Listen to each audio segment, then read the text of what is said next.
Good afternoon, everybody. Welcome to our media panel covering climate change in the current political landscape. My name is Steve Valk, and I'm the Communications Director for Citizens Climate Lobby. And I'll be the moderator for the conversation we're going to have here this afternoon. And I'm very excited about this, and particularly I'm excited about the people who are up here on stage with me. Before I introduce them, I need to mention a couple of things. If you have some questions, we'll be taking questions later on, so you know the drill. You can just raise your hand. Somebody will give you a card. You can write the question down, and they'll take the card. And bear in mind, we're going to give preference to the questions that are most legible.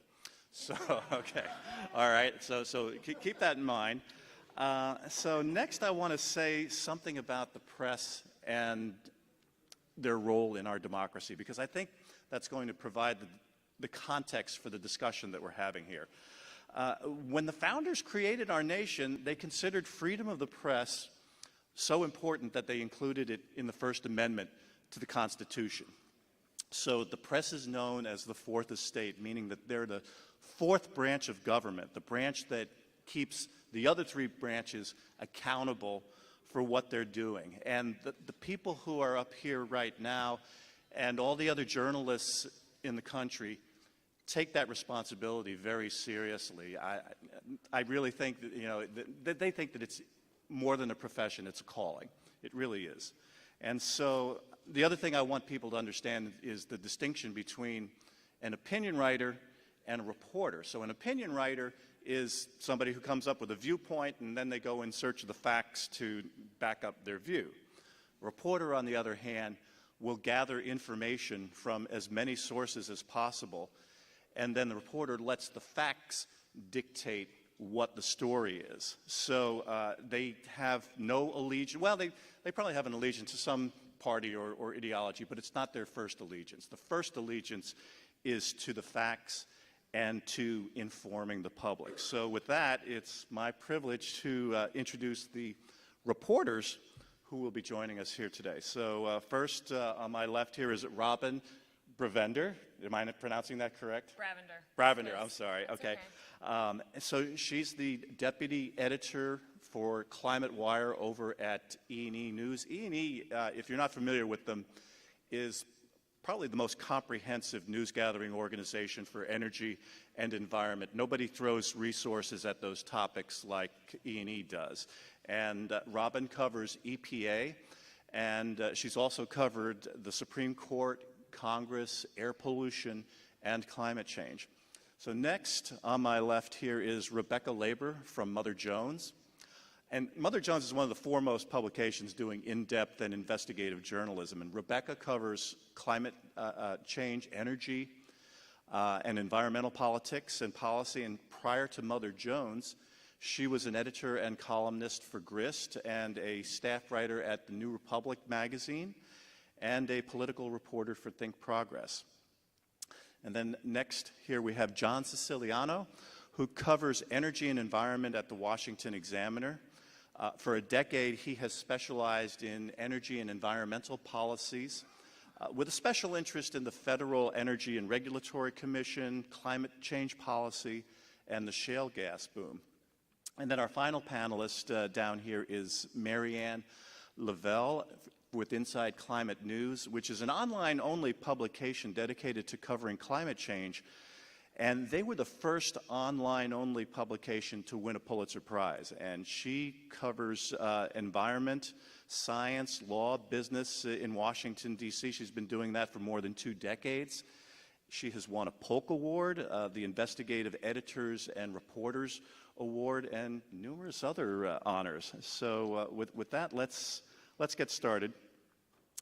I plan on asking each of you a question that relates to the work that you're doing, but before I get to that, I want to kick things off with the big elephant that's in the room, and that's the erosion of freedom of the press and the unprecedented campaign to undermine confidence in the people who gather and report the news. So for more than 2 years, the president has been beating the drum about fake news. Any reporter who is singled out is likely to receive death threats. And over at the EPA, reporters are being harassed and kicked out of events. And one of the most disturbing developments that I've seen lately is that a reporter's phone and email records were secretly seized in order to identify and arrest a former Senate aide who was the source of some leaked information. And if sources can't trust that their identities will remain confidential, they're going to stop talking to the press, which essentially means that the lights will be turned off. And I see this as a direct threat to our democracy. So my question to all of you is this: are we on our way to tossing out the First Amendment? Has all of this affected your ability to do your job? And what can be done to overcome the assault on freedom of the press and our ability to keep the lights on? Who wants to jump in first on that? Don't be shy. As far as what can be done, I would say just keep reporting. I mean, I would say to your comment about people not talking as much, we've seen that in some cases, but we're also seeing some people at EPA in particular. I've got access that I never had before because people want to talk about what's going on there. Mm-hmm. So certain people are talking far more than they wanted to do before because they feel, even if it puts their jobs at risk, they're willing to talk to the press to get the story about what's happening out there. I feel like you've just seen this evolution over the last year and a half since the Trump administration's appointees have come in and taken over the EPA. I was covering Scott Pruitt's first speech on his first day at the EPA. I was there at the agency, and Maryanne was as well. And I haven't, with one exception, I haven't been back at the agency inside the room to cover any of his speeches or events. And I know I'm not alone among reporters who have been barred from this kind of access, and not just from covering the administrative speeches, but from knowing details of his schedule in advance, and in some cases weeks afterwards. And I think there's also been instances of reporters being removed from press lists, and in one case the EPA confirmed they barred an AP reporter from its press list. I think a lot of the times we talk about this in terms of access, but I think that what's sometimes missed in that conversation is when we don't have the information about those daily meetings, about who is influencing the agenda at the EPA. We're missing. It's important to make those connections in talking about all of the regulatory changes that Pruitt has undertaken, that we want to paint as clear a picture of what's going on. And without that kind of access or information, it's much harder. And I think fellow reporters on the beat have done an incredible job filling in those gaps where we don't have that information. We can get more into kind of the ways around it, and Robin made some great points on that. I'd love to hear that. So if you get on the no-fly list, how do you get information? How do you get your stories? Well, FOIA, Freedom of Information Request, has been a remarkable tool. It always has been, but I think in the last few weeks, maybe months, we've actually started to see real returns on these requests for emails from the EPA that have shed a lot of light on just everything from barring reporters from the EPA. It was fascinating to read the exchanges about between press officials talking about how to close off certain events from quote unquote hostile press. And so FOIA has been a great tool. Unfortunately, in a lot of these cases, they have to be litigated to get an answer, or you might get an answer 10 years from now. But there's also public records contracts that have been very useful in just figuring out where the money is going at the EPA. So there's certainly tools. The unfortunate piece of it is sometimes there's a really long lag to get that full picture. Gotcha. Yeah, anybody else want to chime in on this? There are still, as Robin said, there are plenty of people who are very upset at what's happening and are interested in talking about it, and they still are willing to come forward. To me, the thing that's most striking and different about this administration is its use of, well, it's really dividing us into hostile media and, the other guys. Administrator Pruitt, when he announced this one policy that you may have heard of to really restrict the kind of science that the agency uses, he did it in an interview with the Daily Caller, which is a conservative publication started by Tucker Carlson. When that kind of dropped on us, of course, no press release or no even heads up of what's happening. And we called, can we see the policy? Can we hear anything about it? And they said, look at the Daily Caller. You can quote them. And of course, we aren't going to do that.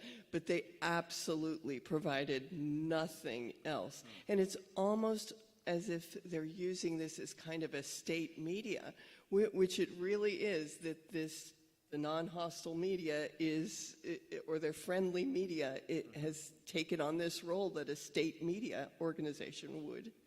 Well, let me follow up a little bit on that. So I'm not going to call you the hostile media. I'll call you the critical media. And so there's the critical media and the friendly media. When you folks are at events or anything, there's no animosity between you all or anything. You all still support each other in the work that you're doing. Is that right? Can I chime in? Sure. Go right ahead, John. Yeah. Just anecdotally, when Pruitt was starting up his press shop, there was extreme pressure put on me by them to be their lickspittle. And trying to, and I was kind of debating whether or not I wanted to bring this up, but they were, I'm not going to name names over there.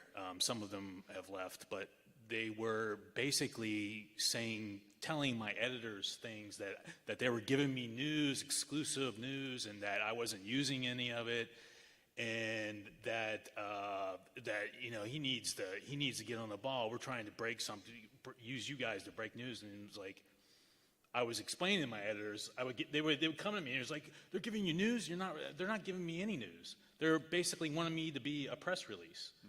And in the other news organizations have been doing more of that, but we at the Examiner, it's not really a thing. We're trying to be, we're sort of the middle of the road, center right publication, and it was just it was a really bizarre pressure play on their part that I've never experienced from an agency, a cabinet level agency, to enforce an agenda on a journalist.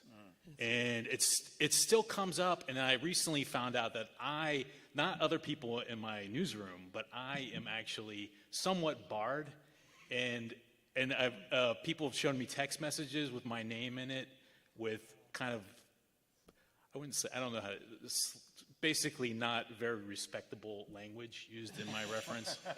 And they're actually trying, my editor was like, yeah, they're trying to pit you guys against each other. Don't fall for it. And that's basically what's happening. And it's, so that's fascinating. And it got under my skin like months ago when they first started, and every time it comes up when I see these an email where someone shows me or a text message, it really just like bothers me, and and I've been contemplating doing something about it, but I'm not sure what. But you could anyway. FOIA the records. But there is one really interesting recent example of media pooling together in light of this and kind of overcoming these challenges in newer ways. And one was I believe it was when Pruitt announced his fuel efficiency rollbacks a few months ago. Fox was invited to cover it, but CNN wasn't, and they actually formed a pool system I believe it was to share footage. And normally we reporters set up a pool system to cover places like the White House, but that doesn't exist for the EPA. But in light of not having access to the agency, I think you've seen a lot more kind of surprising collaborations, because we're all in the end trying to shed light on what's happening and essentially on the same side of just getting information out there. I've noticed that even on Fox now, Fox seems to be pushing back a little bit. Apparently, Scott Pruitt had an interview on Fox, and I guess he went in there thinking, oh, they're just going to toss me a bunch of softballs, and he got blindsided. He really did. And that's one of the few places, at times, that he really exposed himself to that sort of questioning, obviously, because he thought that it would be softball. That was in light of the first round of scandals he faced earlier this spring, and Ed Henry from Fox News was invited in, and Scott Pruitt, after that interview, went quiet for a while. I think he went to Tennessee for a while and didn't do national news for a little bit. Okay, good. Well, we touched a little bit on the Freedom of Information Act, which is commonly known as FOIA. Obviously, it's one of the most valuable tools at a journalist's disposal, and a lot of the Pruitt stories are coming to light because of information that's been released through FOIA requests. So, Robin, I'm going to start with you. You recently had a story with information retained from FOIA about David Schneier. He's a former EPA staffer who came up with this memo and this plan to reconsider the EPA's endangerment finding on greenhouse gas emissions. And of course, that's the basis for the EPA to regulate CO2. So you had a story about that. How important is FOIA in the work that you and your colleagues do over at E&E News? Tell us about some of the other important stories that E&E has published with the help of FOIA, and then after you, I'll invite anybody else to chime in. Yeah, FOIA is hugely important, and it has been across administrations. I've been covering EPA since the Bush administration. And we've always used it, and the thing about FOIA is you get news much after the fact, so it's not like real time, but you can see, it's nice because you can see emails behind the scenes from a long time ago. So that Schneier email, I had FOIA'd early last year after Trump's inauguration for the emails from the Beachhead team, which was the first wave of political appointees that went into EPA, and I got the emails last week or a week or two ago.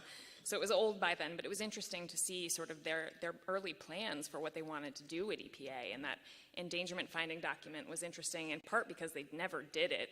It was their plan for dismantling climate change regulations, and of course David Schneier and most of those early appointees left after Scott Pruitt came in. There were some clashes there. But FOIA, we've gotten so many stories lately, in part because, as you mentioned, all the litigation has been happening lately. So we're seeing documents of, 15,000 emails appear every other day right now, which is fun. But last week, some of my colleagues did a story. Bob Murray, this coal executive, had drafted executive orders for Trump to sign when he came into office. So those came out through FOIA. A colleague of mine, Kevin Bogardus, who's a FOIA master, does FOIAs every Friday to get the administration to turn over emails, and they're coming very slowly. There's a huge backlog there, but he got documents saying when the Trump administration announced it was exiting the Paris Accord, the White House ordered every agency to send out a press release saying what a great idea that was. So he got Betsy DeVos's response to that. So you get some fun behind-the-scenes stuff and documents about plans that fell through. Yeah, I noticed in your story that Pruitt was the one who actually nixed Schneid's recommendation for reconsidering the endangerment finding. Yeah. He had his own plan for that. I guess that never came to fruition. I'm wondering if he has any regrets about not following Schneid's advice. If Pruitt has any regrets?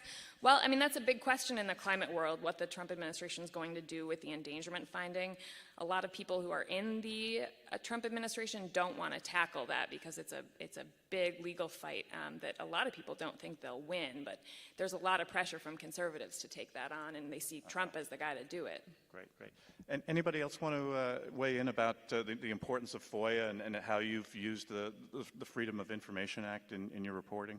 Yeah, I just wanted to point out there's a lot of, I don't know, you're probably experiencing it too, but some of the the federal advisory committees, which are staffed by either industry people or NGOs, people from outside the government, to inform or recommend action to the government. And there's been, before I was an energy reporter, I was a State Department correspondent, and I have some sources at State. And there was a business and energy subcommittee and committee that makes recommendations. And I've noticed, like, it's really, really hard to get minutes after these meetings. I have to go through multiple channels to do it. And that's sort of and there's nothing on the website anymore, and it's kind of, if you don't know what the committee was, the advisory committee was, or the name of it, you could never find it. It's not listed under the Bureau offices anymore, even though it does exist and it has members. And a lot of this information that used to be readily public under previous administrations, going back to Clinton and Bush, is just, it's not being suppressed, it's just not being made readily available for people who may want to gather information or know what these committees are recommending to the secretaries. And I mean, you see it in EPA,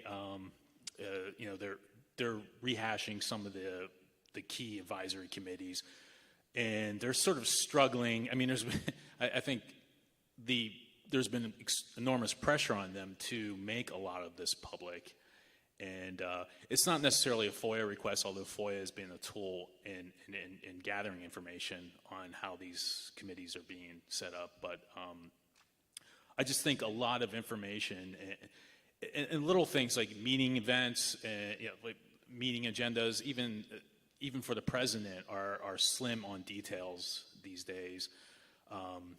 There's no visitor entry roster now, I don't think, anymore. You can't really that's incredible. It's not searchable, and it's just harder to get what should be public information. Yeah.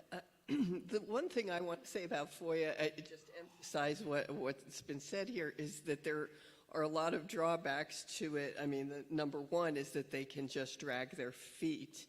And there are also exceptions. They don't have to release anything that's pre-decisional.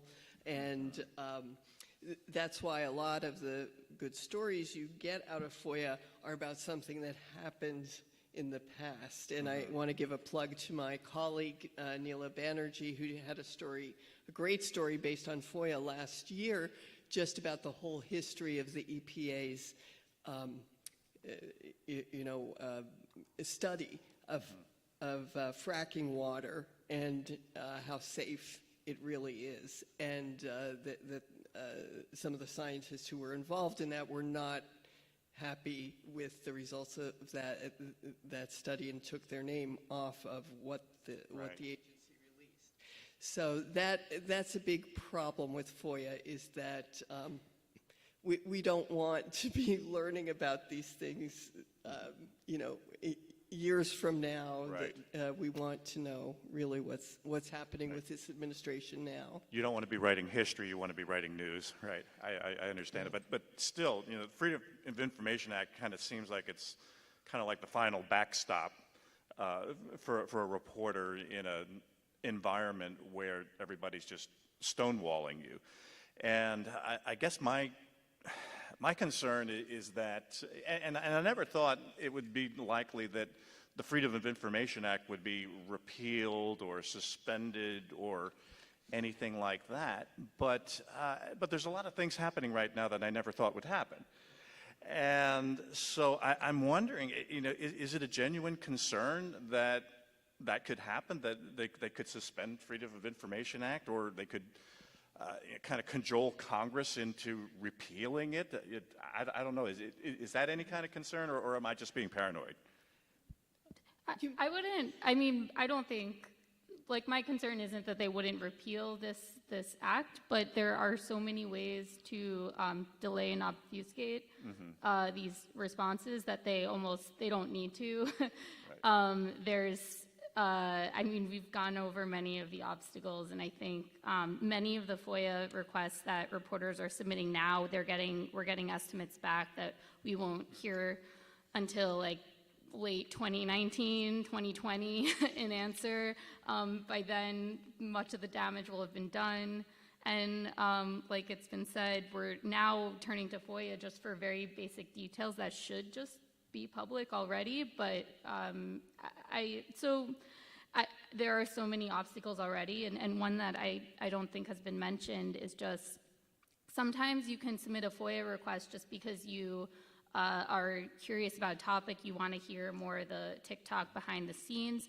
But other times, in order to really get, if you're looking for something or if there's specific wrongdoing that you need to have a source walking you through the process. And there's often a lot of reporting that goes around these FOIA requests just to know what specific subdivision or office to be looking at and who would have been involved in that decision. So it's a very involved process and very dependent also on people and sources willing to work with you too. Okay. Well, as long as you have people in the EPA who are still concerned about what's going on, it sounds like you're still going to get some useful information out of there. So I want to change over on the topics here a little bit, talk about the coverage of the Climate Solutions Caucus. And the big question being asked in the media, why aren't more Republicans on the caucus stepping up and doing things to protect climate policy, to introduce major legislation? And this is a fair question to ask. And Marianne, back in February, you wrote what I thought was a very thorough and comprehensive piece about the caucus. And this was a piece that came about because the League of Conservation Voters had just released their scorecard, and it had focused on the Republicans in the caucus. And so that was your jumping off point for the story. But you went a lot deeper, and I thought it was fair. You gave people like Jay Butera and Mark Reynolds and Carlos Curbelo the opportunity to weigh in. And so I want to talk to the audience here for a second. So here's the thing. From time to time, somebody has to take the rose-colored glasses off our faces. And more often than not, that thankless job falls to reporters. And so reporters don't always tell us what we want to hear, but they usually tell us what we need to hear. So I'll let the other panelists weigh in on this, but Marianne, let's start things off with you. What's your assessment about the Climate Solutions Caucus, and do you think we'd be seeing more progress if the 2016 election had turned out differently? Yeah, that is an interesting question, and it's one I hadn't thought of before. But I'll tell you, the way I'm thinking about them now is about the same as when I began to look at this for our story. And what are there? 70 members now? 78.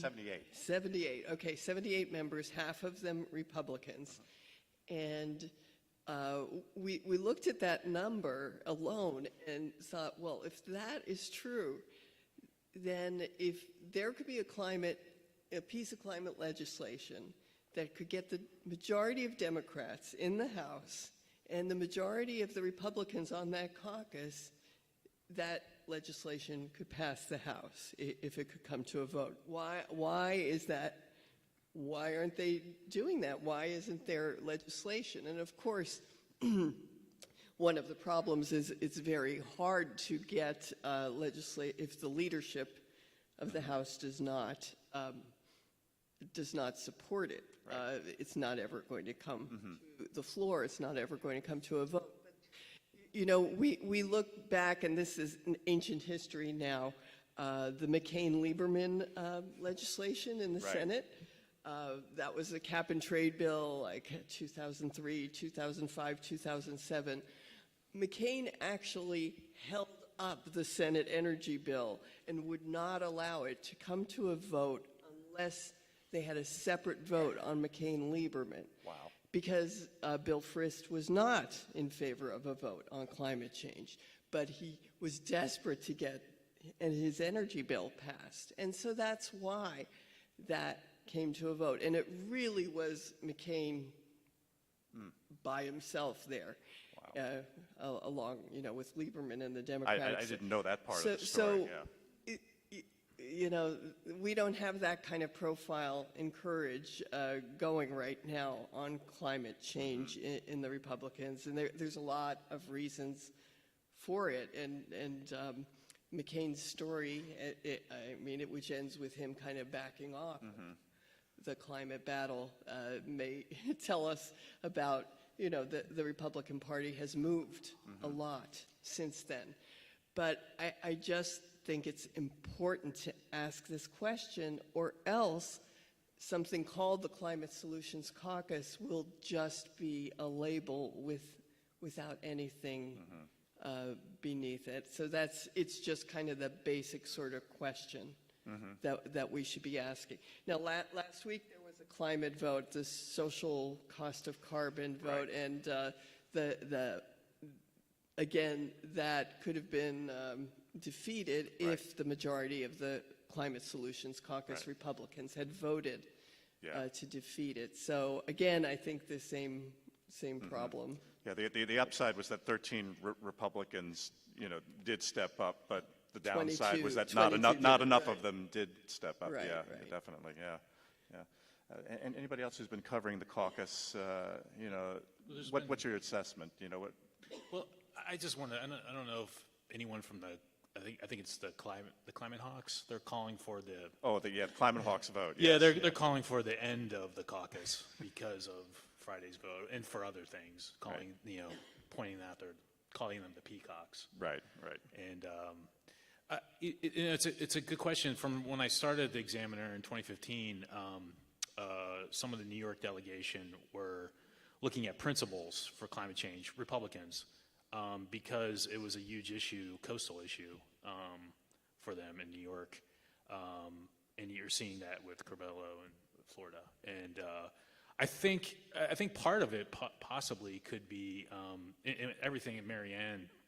I encourage you to read her coverage. Anyway, where was I? Yeah, I think part of it is their principles for. They haven't really laid out firm principles of what they actually want to achieve and what direction they want to take on very specific issues. They sort of have generalities on, and it's not really clear whether they would support CO2. I might be wrong, but CO2 mitigation strategies or cap and trade. It's more like it's more adaptability strategies.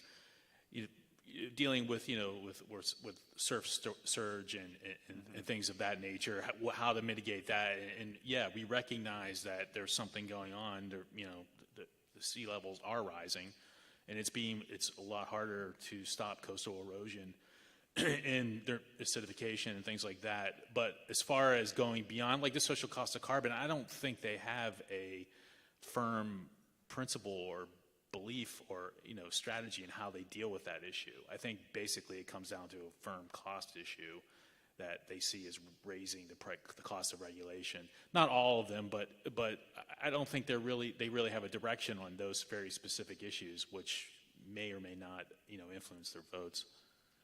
Ultimately, I think one of the important things now is there's just no pressure right now in Congress to do any of this, because even the most fervent advocates on climate issues know that nothing's going anywhere with the current makeup of Congress and with President Trump in office. So my sense is they're all holding their fire to see what happens after the midterms and if Trump gets reelected. Right. Okay. And anything you want to say about that? We've covered a lot of ground, but when I did a story on the caucus early this year, and I think the main criticism that came from progressive groups and Climate Hawks Vote among them is pointing to some of these recent votes where the Climate Solutions Caucus could have played a bigger role in stopping these votes Republicans have pushed through that the tax bill and Arctic drilling are the ones that most frequently come up, that many of the members, after initially signing a letter opposing Arctic drilling, there was still, many of them voted for this, or I don't have the numbers offhand, but they voted for this tax bill. And that, combined with some new additions to the caucus who've had confusing records on climate, let's say. Matt Gaetz had this one-line bill proposing to eliminate the EPA last year. And I think in an election year, there's just so many mixed signals, but maybe we will see clearer signs after the midterms. Yeah, right. I think the last year there have been more questions raised about what exactly they're doing. Well, I'm glad you're talking right now, because my next question is going to be directed to you. So you had a big story in Mother Jones about Scott Pruitt, and it was titled "Making America Toxic Again."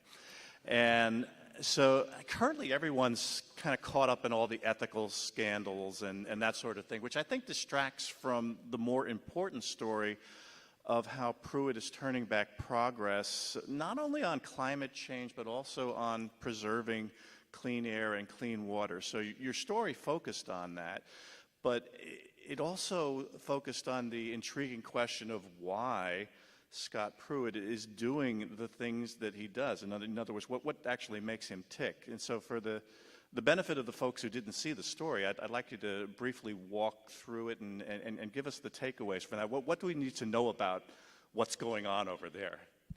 Great, I'd love to walk through the story. Unfortunately, Pruitt declined an interview for that story, but I went to Oklahoma, where Pruitt's lived basically his entire adult life, to really get to try to understand where he's coming from, and interviewed all sorts of people throughout his life, from professors from law school days to his pastor at his church that he's gone to for decades, to people on various sides of the political spectrum. And I think a few of the really interesting things I learned on this trip, one is, and we've seen that increasingly come out, is how religion informs his politics, and just how intertwined that his views, his evangelical conservative background has come to play at the EPA. I think he's actually been fairly subtle, at least in his first year. He is a very religious person who has continued to be involved in the church, but he's doesn't always make overt references to the Bible when talking about environment, but I think he's more recently really he's been giving talks to evangelical radio and has talked more about how this conservative strain of thought of how resources are put on Earth for human use, and it is God's gift for us to exploit. And so I talked to his pastor about these views, and I think in light of the Chick-fil-A news, a lot of this starts making more sense where he's coming from. So that was one major takeaway from the story, and I think a really important yet less understood piece of how he runs the EPA. Another is just his political ambition, that he is, from basically day one of arriving in Oklahoma for law school, he had his sights set on politics and has done everything to go further along in his political career. And the EPA, he sees the EPA as a step on that ladder. It's not like it usually is for administrators, the kind of capstone of a career. It is a stepping stone for him. And when you look at his alliances with the fossil fuel industry, just how close those ties have been throughout his life, he's from Oklahoma where oil and gas reign, but when you look at emails his staff have exchanged over the years with these interests, it's especially pronounced. And these are the players that have very that have close ties with the Trump administration. Just to throw out an example, Harold Hamm of Continental Resources, he's a major Trump donor and supporter who also was an early Pruitt backer in Oklahoma. So let's see, I threw out a lot of information there, and those are all kind of things I learned about what makes him tick, and I think the kind of overpowering industry influence has, of course, been probably the prominent story told about him so far, but at the same time, like you said, the policy story is just as important as or it's intertwined with these ethics scandals that when we're talking about or finding out details about used Trump mattress and Chick-fil-A, that at this same exact week he has taken further steps on limiting science transparency and changes to cost-benefit analysis and so on. So I think it's important not to lose sight of the policy story as well. Good. That's a good transition into. I want to talk to John for a second, and I'm glad you shared earlier your situation where they were expecting you to sort of be the flack for the environmental for the new administration's environmental policy and so forth, and of course, like a good reporter, you really bristled at that. And so you've been writing a lot about Scott Pruitt lately, and frankly, I don't know how you had the time to come here today with all the stories you've been writing about that. But so I have two questions for you. There's so many of those stories out there right now. What are the stories that we should really be paying attention to? And the second question is, if you didn't have to write about Scott Pruitt, what are the stories that you would be doing? Yeah, I would prefer not to write about Scott Pruitt, but I think the bigger stories, a lot of there's been and people debate it recently, especially last week when there was a lot of smaller items and things that he's done. Use staff and security to fetch things like floral scented body lotion and then the Chick-fil-A, he was. I think the Chick-fil-A, out of all those different, I think maybe the Chick-fil-A, there might be something there, and House Democrats are looking for some kind of criminal charge somewhere. But I think the bigger issues are the ones possibly that the Inspector General at the EPA is looking at. So he's doing what he's doing. Things are coming out, and his own, the agency's independent investigative wing is doing its duty and is encouraged by Congress to do that.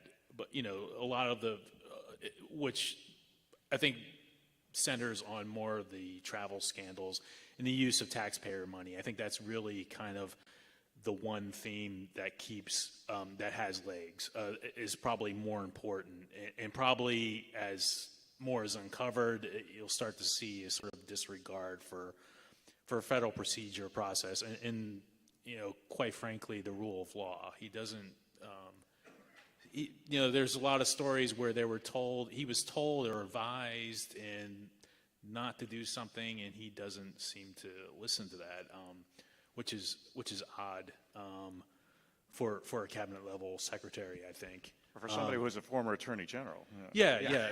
Someone who's supported. Yeah, I think now that he's EPA administrator, I really don't. I think I preferred Scott Pruitt as attorney general. I think he made a lot more sense as attorney general, and maybe that was what he was pining for early in the administration and didn't get it, and now he's at EPA because he was a detractor of the EPA, leading the 28 states and DC Circuit court against the Clean Power Plan, and that was sort of his calling card for the position he's in now. But you were asking if I didn't have to cover Scott Pruitt, what would I prefer to cover, or what? What are the stories that you would like to be working on? Yeah, now it's coming from the White House. The the so-called bailout for coal and nuclear that's sort of going against, what the markets are dictating for a lot of regional markets, as well as the restructured markets that the federal government has a role in overseeing. More and more you look at it, there's only a few companies, and I think, Moody's, the big creditor, put out their initial assessment of it, and it was they said it's good for 2 companies, and the rest of it's bad for consumers. And that issue seems to be, and there's the oil and gas industry doesn't like it, and they're actively lobbying against it, and including possibly Harold Hamm. But it's a policy that's benefiting a few, and there's no real clear way that it meets with what is actually occurring in the market, but also globally as well. Where there's renewables are super cheap, and they're getting they're coming into the market, and natural gas is there. Combined cycle plants are a lot easier to deal with than coal. I mean, Duke, if you ask, just read Duke Energy CEO latest quarterly report to investors, Lynn Good, and they're closing coal plants. They're building gas plants, and they're not stopping that. And I believe American Electric Power, and these are large coal utilities. They don't care about it. AEP tried it at a state level in Ohio, but it failed, and First Energy is still carrying out that plan at the federal level now. But it just doesn't when something doesn't have the crucial support, you would think that the administration would back off, but they don't. They go for it, and they just keep. The president doesn't seem like he doesn't seem to mind the opposition, which is interesting because he likes a scrap. Yeah, but it seems like on this issue, it seems to be like the majority of everyone that maybe favors his regulatory agenda doesn't like this. Even Tom Pyle. You talked to Tom Pyle, who was the head of the DOE transition team to set up the Energy Department before Rick Perry arrived. He's adamantly against it.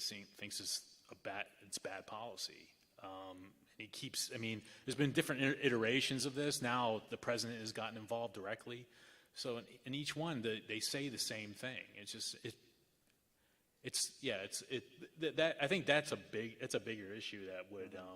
And my colleague Josh Siegel is drilling down on. It seems like the administration wants to make this a sort of a nationwide thing.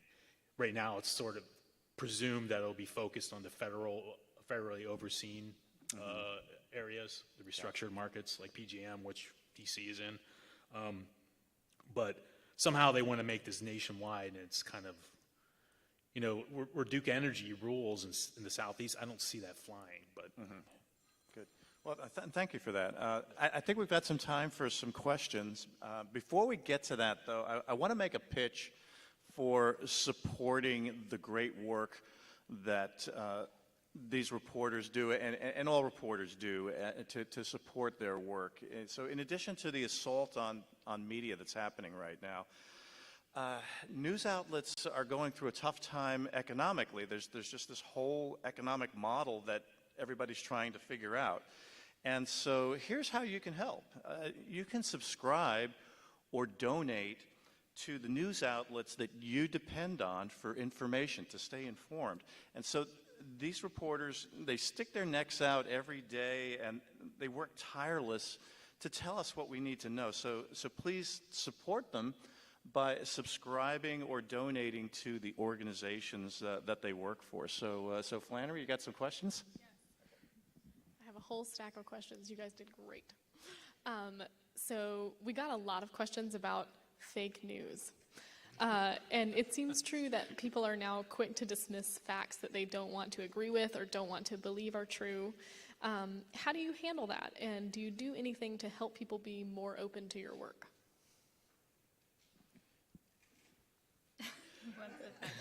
That's a good question. I got called fake news for the first time pretty quickly after the Trump administration came in. It was kind of a badge of honor. I mean, when people are open to having a dialogue, I think it helps to engage. If there are people who dismiss you as fake news and you kind of know there's no way to make progress there, then it's not worth it. But certainly, like, there are times when people come into it, just having conversations with readers is always good about, how you did your reporting, why this is real news, et cetera.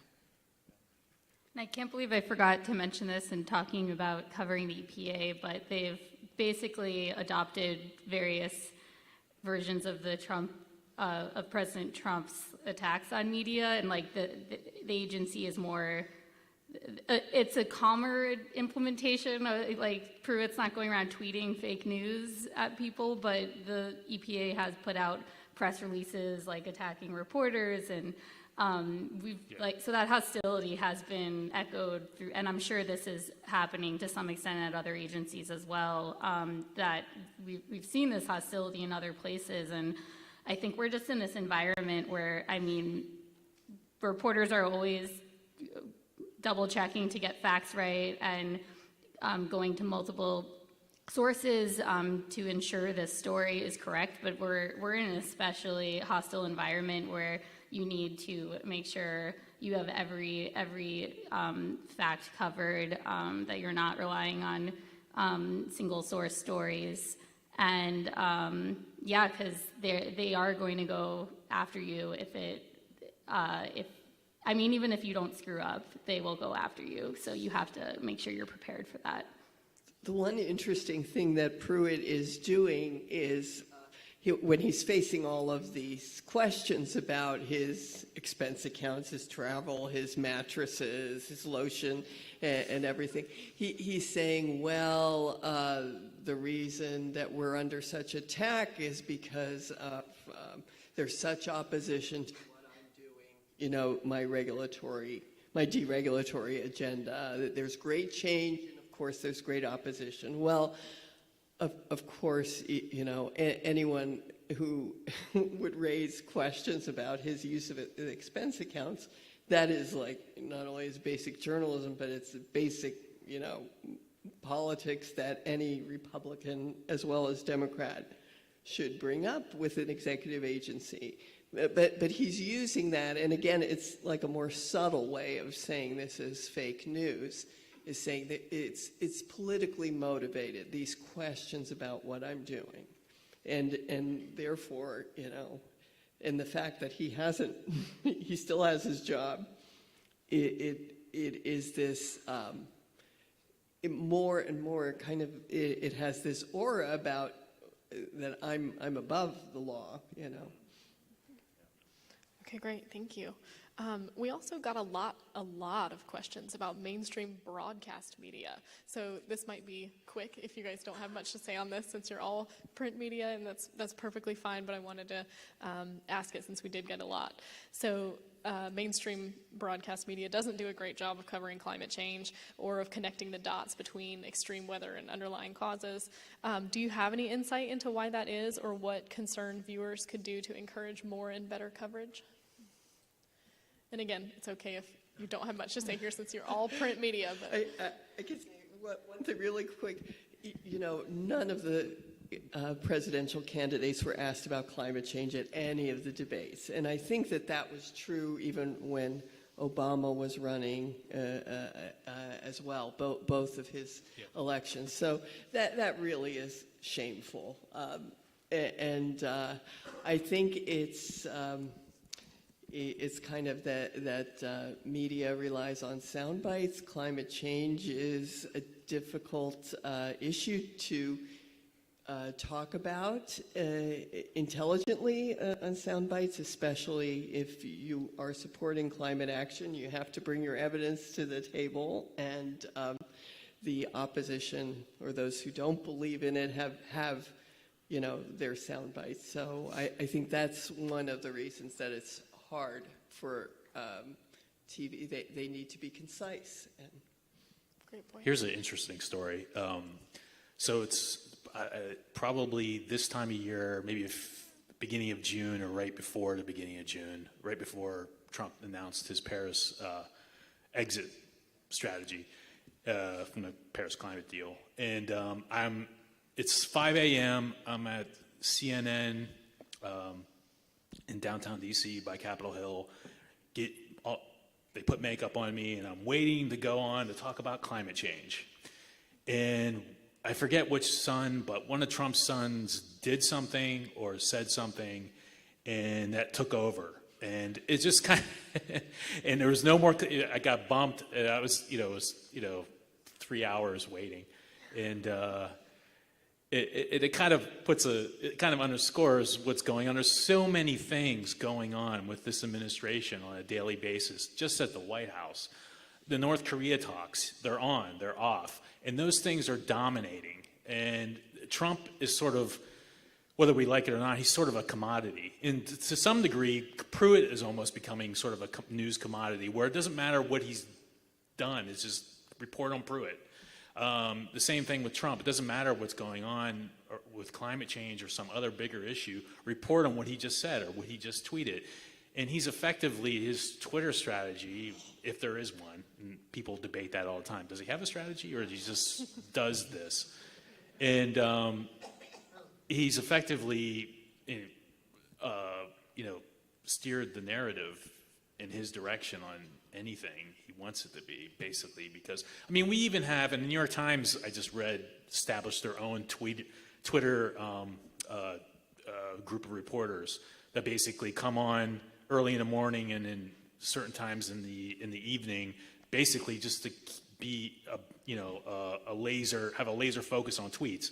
And we did the same thing, because it's sort of like a new news day starts at 6 p.m. and it begins at 6 a.m. or whenever he tweets, and people have to be, it's sort of, his tweets are sort of news in of themselves, and that's probably not helping things. Sure. So we've just got 3 minutes left, so I'll just ask one last little brief question. With so much bad news out there, how do you find time to cover positive stories? Or do you find I mean, shameless plug, and I'm not, Mother Jones actually launched a recent good news kind of column that we do once a week, and we also, it's part of a segment on our podcast. So we do have people focusing on good news. Unfortunately, I struggle to find it right now on my beat. There are so many interesting stories happening at the local level interesting stories that are happening in energy markets that have been somewhat, so far, I don't know, less affected by Trump administration policies and continued trends in clean energy, and just the local activism that's been energized because of, I guess, in response to Trump. That's where I usually find kind of relief from all the craziness happening at the federal level. Wonderful. Thank you. Well, and so Robin, Rebecca, John, Marianne, thank you very much. I know you guys have got a lot of, you're very busy, but please give everybody a good hand for these folks. Thanks for having us. Okay.